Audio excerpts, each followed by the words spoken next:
তো কালকের হচ্ছে গুরুদেবের জন্মদিন, অর্থাৎ সলমান খানের কিন্তু জন্মদিন, এবং সেই জন্মদিনটা কিন্তু খুবই খুবই কিন্তু স্পেশাল হচ্ছে। তার কারণটা হচ্ছে বেশ কয়েক বছর ধরে সলমান খান যে সমস্ত কাজ করেছে, সেই সমস্ত কাজ সলমান খানের স্ট্যান্ডার্ডের যে লেভেলে সাকসেসফুল হওয়ার কথা সেই স্ট্যান্ডার্ডের কিন্তু হয়নি, এবং সেই লেভেলে বক্স অফিস কালেকশনস কিন্তু করতে পারেনি।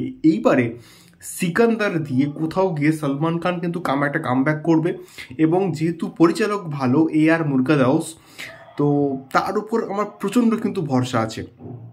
তো আলটিমেটলি তার জন্মদিনে আগামীকাল কালকের সিকান্দারের সিকান্দার টিজার কিন্তু আসতে চলেছে, এবং সেটা কখন, ঠিক 11:07, অর্থাৎ ঠিক সকাল সকাল কিন্তু আসছে।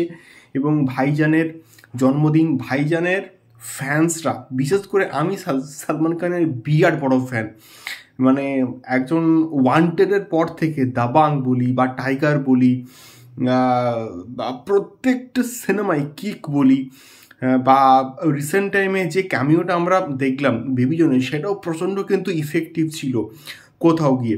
তো আমার মনে হয় এই টিজারটা বিরাট কিছু হবে, এবং তার সঙ্গে সঙ্গে আজকের একটা পোস্টারও কিন্তু ছাড়া হয়েছে, এবং ব্যাক সাইড থেকে এবং একটা মারাত্মক অস্ত্র নিয়ে কিন্তু আমরা দেখতে পাচ্ছি।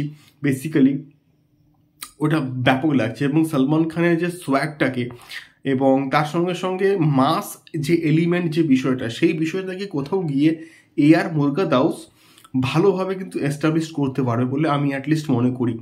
দেখা যাক কেমন হয়। কালকের ঠিক সকাল 11:07 কিন্তু আসছে সিকান্দারের ফার্স্ট লুক বলি বা টিজার বলি, এবং এটা কিন্তু ঈদ 2025 কিন্তু মুক্তি পাচ্ছে। দেখা যাক কেমন হয়, এবং তোমরা কতটা এক্সাইটেড অবশ্যই কিন্তু কমেন্ট বক্সে কমেন্ট করে শেয়ার করো। দেখা হচ্ছে পরবর্তী ভিডিওতে। টাটা।